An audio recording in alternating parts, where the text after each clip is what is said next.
I have bad news for you, for all of our fellow citizens, and for people who love peace all over the world. And that is, Martin Luther King was shot and killed tonight. When a tragedy strikes a nation, the grieving citizens turn to a leader for guidance. On April 4th, 1968, a leader for civil rights, Martin Luther King Jr., was shot and killed by James Earl Ray. Robert Kennedy, a prominent senator from New York, was traveling to Indianapolis, Indiana to campaign for the presidential nomination when he found out the news of the assassination of Dr. King. This speech, which delivered the news to a crowd of African American citizens, was written on the plane ride from New York to Indianapolis.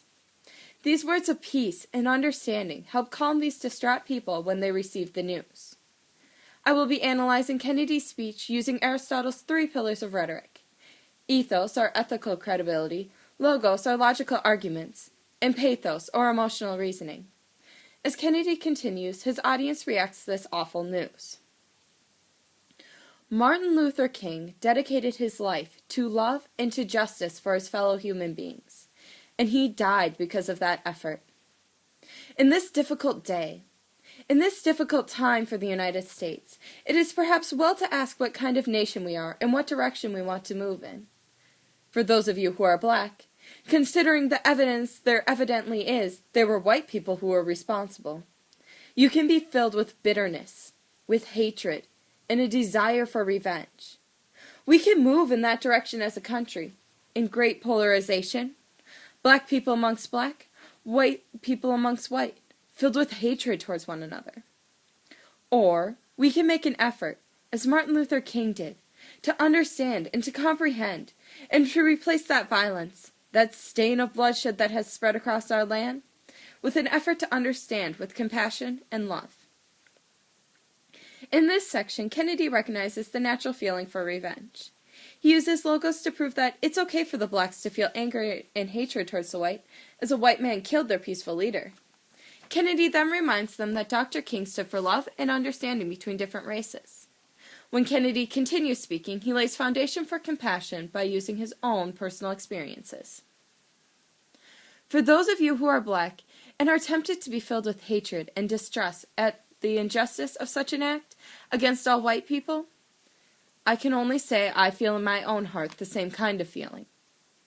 I had a member of my family killed, and he was killed by a white man.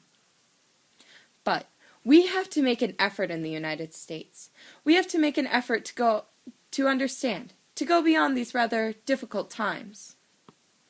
My favorite poet was Achilles. He wrote, "In our sleep, pain which cannot forget, falls drop by drop upon the heart until, in our own despair, against our own will, comes wisdom through that awful grace of God." For the first time publicly, Kennedy speaks of his assassinated brother, John Kennedy. He establishes ethos by sharing his personal experiences with a white man killing a beloved figure in his life. Kennedy also uses ethos by referencing to the poem. He shows that awful acts have been committed before, giving distress to ourselves, but we should learn from these mistakes and move on. Kennedy now moves from the past to the future, giving the audience a choice of which path to take, hatred or compassion. What we need in the United States is not division. What we need in the United States is not hatred. What we need in the United States is not violence or lawlessness, but love and wisdom, and a compassion towards one another, and a feeling of justice towards those who still suffer within our country, whether they be white or they be black. So I shall ask you tonight to return home, to say a prayer for the family of Martin Luther King. That's true, but more importantly, to say a prayer for our own country, which all of us love, a prayer for understanding and that compassion of which I spoke. We can do well in this country. We will have difficult times. We've had difficult times in the past, and we will have difficult times in the future. It is not the end of violence, it is not the end of lawlessness, and it is not the end of disorder. But the vast majority of white people and the vast majority of black people in this country want to live together, want to improve the quality of our life, and want justice for all human beings who abide in our land. In this section, Kennedy uses emotionally charged words like lawlessness and compassion, incorporating pathos in his speech. He also uses pathos by calling to mind our country in prayer, which many people have a strong emotional connection to. When Kennedy finishes his speech, much of his audience heeded his words and remained calm while processing this tragedy. Unlike many major cities, Indianapolis did not have rioting mobs, as many citizens were sedated by the peaceful words of Kennedy.